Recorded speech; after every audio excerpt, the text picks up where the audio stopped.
இந்த வீடியோக்குள்ள போறதுக்கு முன்னாடி நம்ம சேனலை சப்ஸ்கிரைப் பண்ணாதவங்க சப்ஸ்கிரைப் பண்ணிடுங்க, பக்கத்துல இருக்க பெல் பட்டனையும் கிளிக் பண்ணிக்கோங்க.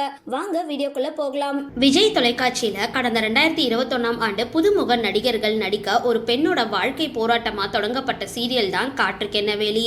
வெண்ணிலா படிப்புல அதிக ஆர்வம் கொண்டவங்க.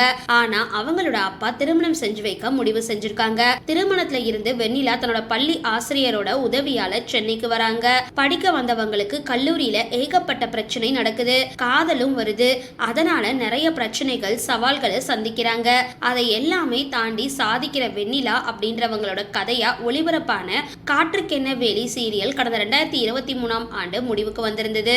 இந்த சீரியல்ல வெண்ணிலாவா பிரியங்கா அப்படின்ற நடிகையும், சூர்யாவா முதல்ல தர்ஷன் அப்படின்றவரும் நடிக்க, அவங்களுக்கு அப்புறம் பாதியில சுவாமிநாதன் நடிக்க வந்திருந்தாரு. பிரியங்கா சுவாமிநாதன் ஜோடிக்கு ரசிகர்கள் கூட்டமும் அதிகரிச்சிருந்தது. சீரியல் முடிஞ்ச கையோட அவங்க வெவ்வேறு வேலைகள்ல பிஸியாக இப்போ சுவாமிநாதன் மற்றும் பிரியங்கா சில வருடங்களுக்கு அப்புறம் ஒன்னா சந்திச்சிருக்காங்க. அந்த புகைப்படங்களையும் அவங்க தங்களோட இன்ஸ்டாவில் பகிர்ந்திருக்காங்க. சரி, இந்த வீடியோ பத்தின உங்களோட கருத்துக்களை கீழே கமெண்ட் பாக்ஸ்ல போஸ்ட் பண்ணுங்க. வீடியோ பிடிச்சிருந்தா லைக் பண்ணுங்க, ஷேர் பண்ணுங்க, மறக்காம டிபி காபி சேனலை சப்ஸ்கிரைப் பண்ணுங்க.